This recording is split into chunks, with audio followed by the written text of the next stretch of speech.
Hello everyone, welcome back to my YouTube channel victory study centre. इस channel में आप bio के साथ साथ 11-12 के इंग्लिश का भी अध्ययन करते हैं। तो आज हम जो टॉपिक लेकर आए हैं आपके सामने वो है क्रॉसिंग ओवर।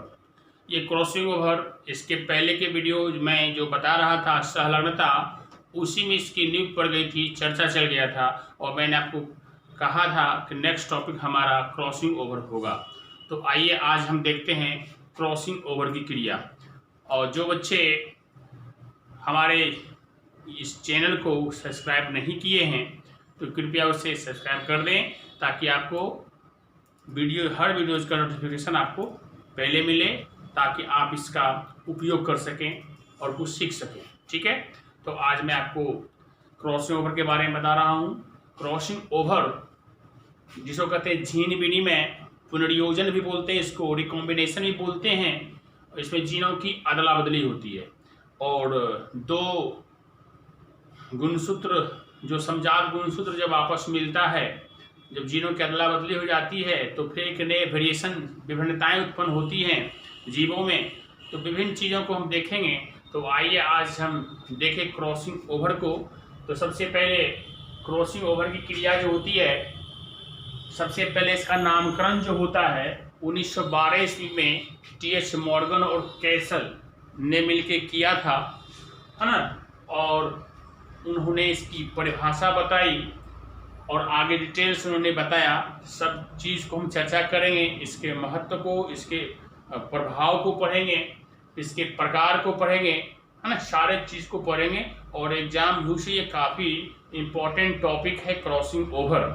तो यहाँ पे हम देख रहे हैं कि सबसे पहले ये जानकारी हमको मिली कि नामकरण इसका जो होता है 1912 में मॉर्गन और कैसल ने किया था। पहले ये बात आप जान लीजिए, ठीक है। अब नेक्स्ट टॉप में जो इसकी परिभाषा अगर हमें लिखना हो, जानना हो, तो देखिए कई तरह से इसको आप समझ सकते हैं। तो पहले यहाँ जो लिखा हुआ है कि समजात क्रोमोसोम्स के ऊपर अस्थित जीन, समजात में एक जैसा जीन रहे, गुणसूत्र रहेगा, क्रोमोसोम गुणसूत्र रहेगा, उसके ऊपर जो जीन अवस्थित रहेंगे, और जीन जो अवस्थित होते हैं उसको एलील भी बोलते हैं। आपस में क्या होता है, वही जो स्थित जीन होता है, आपस में क्या होता है, कुछ खंडों पर, कुछ जो खंड है, ये सेगमेंट जो यहाँ पर है देखिए, है ना, कुछ खंड पे क्रॉस करता है, अदला बदली कर लेता है। ठीक है, जानकारी आपको मिलेगी, बताएंगे वन बाय वन करके। तो आपस क्या होता है, खंडों का अदला बदली कर लेते हैं। इन प्रक्रियाओं को ही, इस क्रिया को ही हम क्या कहेंगे, जीन विनिमय बोलेंगे, या नहीं तो हम पुनर्योजन बोलते हैं, रिकॉम्बिनेशन बोलते हैं। ठीक है, एक बार फिर से आप देख लें कि समजात क्रोमोसोम के ऊपर स्थित जीन के जोड़े आपस में कुछ स्थानों पर कुछ खंडों क्या करते हैं, कुछ खंडों की अदला बदली कर लेते हैं, और यह क्रिया ही क्या कहलाती है, जीन विनिमय या क्रॉसिंग ओवर या पुनर्योजन या रिकॉम्बिनेशन कहलाती है। अब इसको फिगर के माध्यम से समझने की कोशिश करें। देखिए समजात गुणसूत्र, ये देखिए 1, 2, 3 फिगर में पूरा क्रॉसिंग ओवर को बताया गया है। अब देखिए ये गुणसूत्र है, ये गुणसूत्र ये है, ये मैं समजात गुणसूत्र ले लिए। आप इसको कुछ परिभाषाएं यहाँ भी निकलती है, समझिए। सिस्टर क्रोमेटिड्स, देखिए ये और ये दोनों एक जैसे हैं, ये सिस्टर क्रोमेटिड्स हो गए। ठीक है, ये खंड भी एक जैसे हैं, इसको भी कहेंगे सिस्टर क्रोमेटिड्स। तो इसमें क्रॉसिंग ओवर क्रिया नहीं होती है। ठीक है, और देखिए एक ये है, एक ये है। ठीक है, तो ये मानिए कलर में ये कोई एक लक्षण ये अलग है, ये लक्षण अलग है। ठीक है, लेकिन दोनों एक जैसे ही क्रोमोसोम है, लेकिन लक्षण अलग अलग इंटरनली चीज है। तो ये हुआ नॉन सिस्टर क्रोमेटिड्स, माने एक जैसे, ये नॉन सिस्टर क्रोमेटिड्स नहीं हुआ, ये ऐसा एक ऐसा रहेगा, तो इसको बोलेंगे नॉन सिस्टर क्रोमेटिड्स। और नॉन सिस्टर क्रोमेटिड्स में ही क्रॉसिंग ओवर क्रिया होती है। ठीक है, तो परिभाषा इससे भी निकाल सकते हैं। वह प्रक्रिया समजात गुणसूत्र की वह प्रक्रिया इसमें नॉन सिस्टर में गुणसूत्रों की अदला बदली जब हो जाए, नॉन सिस्टर जीन की अदला बदली हो जाता है, उसे हम जीन विनिमय कहते हैं। परिभाषा आप इससे भी निकाल सकते हैं। तो चलिए देखिए यहाँ पे क्या हुआ कि ये समझ के आएंगे, ये हुआ सिस्टर क्रोमेटिड्स, ये हुआ भी सिस्टर क्रोमेटिड्स, लेकिन ये और ये जो है इसको नॉन सिस्टर क्रोमेटिड्स बोलते हैं। और इसी का अदला बदली, और अक्सर जो होता है गुणसूत्रों की अदला बदली होती है ये एक फ्रंट में ही होती है, इस साइड में नहीं होती है। फ्रंटल साइड में आगे जो आगे रहेगा लड़ने के लिए बस उसी में टकराव आएगा। ठीक है, चलिए इसमें देखते हैं। तो अब ये हुआ आपको तो एक बार में समझात गुणसूत्र आपको दिखाया गया है। अब सेकेंड में ये क्रॉसिंग ओवर, क्रॉसिंग हो रहा है इसमें। देखिए यहाँ पे ये जो गुणसूत्र था ये क्रॉस इसमें कर गया, इस खंड में, ये खंड इसमें कर दिया। तो जहाँ पे क्रॉसिंग हुआ उस खंड को, जैसे यहाँ पे खंड है क्रॉसिंग हुआ, यहाँ पे खंड हुआ क्रॉसिंग हुआ, दिखाया गया ऐसे करके। ठीक है, आगे में ही दोनों है, एक इधर दिखा दिया अलग बात है, लेकिन आगे ही फ्रंट में होता है। इसको नहीं जोड़ सकते थे तो आप समझिए कि आगे में फ्रंट में है। तो ये जो जहाँ पे क्रॉसिंग हुआ उसको काइजमेटा बोलते हैं, और इसकी चर्चा में परिभाषा और भी आगे बताऊंगा आपको। ठीक है, तो काइजमेटा क्या हुआ, तो समझात गुणसूत्रों में जहाँ क्रॉसिंग ओवर या जिस खंड में क्रॉसिंग ओवर जहाँ पे होती है उस खंड को, मानी यहाँ क्रॉसिंग यहाँ क्रॉस हुआ तो उसको बोलते हैं काइजमेटा, है ना, समझ गए होंगे। तो काइजमेटा जो हुआ ये हुआ काइजमेटा। ठीक है, काइजमेटा तो यहाँ पे हुआ। इस सेकेंड में क्या हुआ, क्रॉसिंग हो गया। अब रिजल्ट क्या आया देखिए आगे, ये जो डिस्कलर कलर और डिस्कलर में क्या हुआ, ये इसमें मिल गया, ये डिस्कलर था ये कलर था, जो आपस टकराया, यहाँ पे कलर डिस्कलर टकराया तो क्या हुआ देखिए, जहाँ पे डिस्कलर था है ना, यहाँ पे कलर आ गया, और जहाँ पे कलर था वहां पे क्या हुआ, डिस्कलर आ गया। मीन्स इसको थोड़ा खंड जो इसको दे दिया, यहाँ से ये इधर चला गया। फिर उसी तरह क्या किया, ये जो डिस्कलर था यहाँ पे इसको दे दिया, ये कलर जो फिर इधर आ गया। ठीक है, अदला बदली होगी इस खंड का, कुछ खंड का, है ना, अदला बदली हो गया। तो आप इसको क्या कहते हैं, गुणसूत्रों की अदला बदली, ग्रुप सी में हो गया।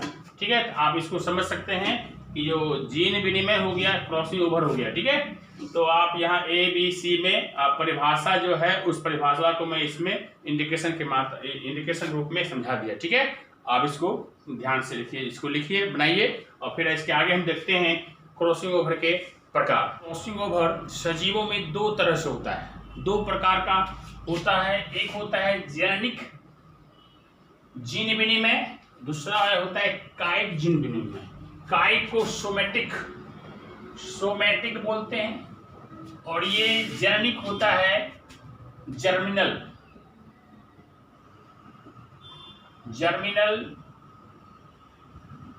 Crossing over. जनन अंगों में जो क्रॉसिंग ओवर क्रिया होगी वो जननिक होगी, और इसको छोड़ के बाकी बॉडी में कहीं भी होगी जो बहुत रेयर होता है, बहुत कम होता है, उसको हम सोमैटिक क्रॉसिंग ओवर कहते हैं। ठीक है, तो ये क्रॉसिंग ओवर दो टाइप से हो गया, जर्मिनल क्रॉसिंग ओवर और somatic crossing over. Somatic crossing over. अब यहां पे बात आती है दोनों की विशेषताएं देखिए, थोड़ा थोड़ा खूबियां, ये कब होगा ये कब होगा, है ना। तो यहाँ पे बात आती है, यह जेनेटिक सेल्स में होता है, और ये क्या होता है, सोमैटिक सेल्स में होता है। कोशिका, जेनेटिक कोशिका होगा ये, और ये सोमैटिक सेल्स में होगा। क्लियर है, ये युग्मक निर्माण के समय होती है। जब ये युग्मक निर्माण समय होती है तब ये क्रॉसिंग ओवर जो है जेनेटिक टाइप का होगा। ठीक है, और ये रेयर होता है, बहुत कम होता है, इसका बहुत कम होती है। और कहाँ होती है, तो ड्रोसोफिला में, एस्टर्न ड्रोसोफिला में जो हुआ, ड्रोसोफिला आप देखें कि जिसमें टी.एच. मॉर्गन साहब ने किया था, वो ड्रोसोफिला मक्खी में, है ना, सहलगता किया था। लेकिन ड्रोसोफिला जो सोमैटिक क्रॉसिंग ओवर की क्रिया सोमैटिक टाइप का था, उसका ड्रोसोफिला में एस्टर नाम वैज्ञानिक ने इसका प्रयोग किया था। और मक्का पे किया था जोन्स, मक्का क्या किया था, जोन्स ने किया था। और एक जो था एस्परजिलस पेंटोकार्बो, ये पेंटोकार्बो ये साइंटिस्ट है जिन्होंने एस्परजिलस पे सोमैटिक क्रॉसिंग ओवर को देखा था और उन्हें बताया था। ठीक है, और ये जवाब करते हैं कि पॉइंट की इसका महत्व बहुत अधिक होता है, ये जेनेटिक क्रॉसिंग ओवर का, और इसका रेयर केस होता है, इसलिए इसका महत्व बहुत कम है। तो आपने देख लिया टाइप्स के साथ साथ दोनों थोड़ा सा डिफरेंस भी देख लिया, दोनों की क्वालिटी को देख लिया, और ये ज़्यादा इम्पोर्टेंट है और ये कम इम्पोर्टेंट है, और मुख्य रूप से 2-3 जगह बहुत रेयर ही होता है, जहाँ जहाँ होता है किन्होंने किया ये जानकारी आपको मैंने दे दिया। ऑब्जेक्टिव क्वेश्चन में बहुत महत्वपूर्ण चीजें हैं ये, ठीक है। अब आप जीन विनिमय के महत्व को देखेंगे, इम्पोर्टेंस ऑफ क्रॉसिंग ओवर। आप क्रॉसिंग ओवर का महत्व को थोड़ा सा समझ लें, देख लें कि क्रॉसिंग ओवर के क्या क्या सिग्निफिकेंस हैं, क्या क्या इम्पोर्टेंस हैं। तो सबसे पहले देखिए, जीन गुणसूत्र पर रेखीय क्रम में उपस्थित होता है। ये संलग्नता के भी महत्व में इस टाइप के थे, और ये जीन विनिमय जब होता है तो गुणसूत्र पर रेखीय क्रम में उपस्थित होता है ना, तब ये क्या होगा, ये जीन विनिमय क्रिया भी होगी, संलग्नता भी होती है और जीन विनिमय क्रिया भी होती है। इनसे या इससे क्रॉसिंग ओवर से विभिन्नताएं, वेरिएशन उत्पन्न होता है। तो क्रॉस होगा कलर डिस्कलर में, उजला गोरा काला में, जब क्रॉस होगा तो मिक्सचर तो बनेगा ही बनेगा। तो इस टाइप का जीव जो होता है ये संलग्नता का मिलता जुलता, क्योंकि संलग्नता में बता रहा था क्रॉसिंग ओवर का वर्ड बार बार आ रहा था, मैंने आपको कहा था क्रॉसिंग ओवर को बताएंगे, ठीक है। तो दोनों काफी समानताएं दोनों में है, तो उसके मदद से ये नहीं हो सकता है, मैंने लिंकेज के बिना क्रॉसिंग ओवर क्रिया भी नहीं हो सकती है, ठीक है। तो इसलिए कि यहाँ पे इनसे क्या कहता है, इससे विभिन्नताएं उत्पन्न होती है क्रॉसिंग ओवर से, ठीक है। अदला बदली होगा तो नया चीज आएगा ही आएगा, ठीक है। चलिए, इनसे मीन्स क्रॉसिंग ओवर से विकास होता है। जब नया चीज आएगा ऑटोमेटिक डेवलपमेंट किस जीव का होगा, नए नए जीवों का होगा।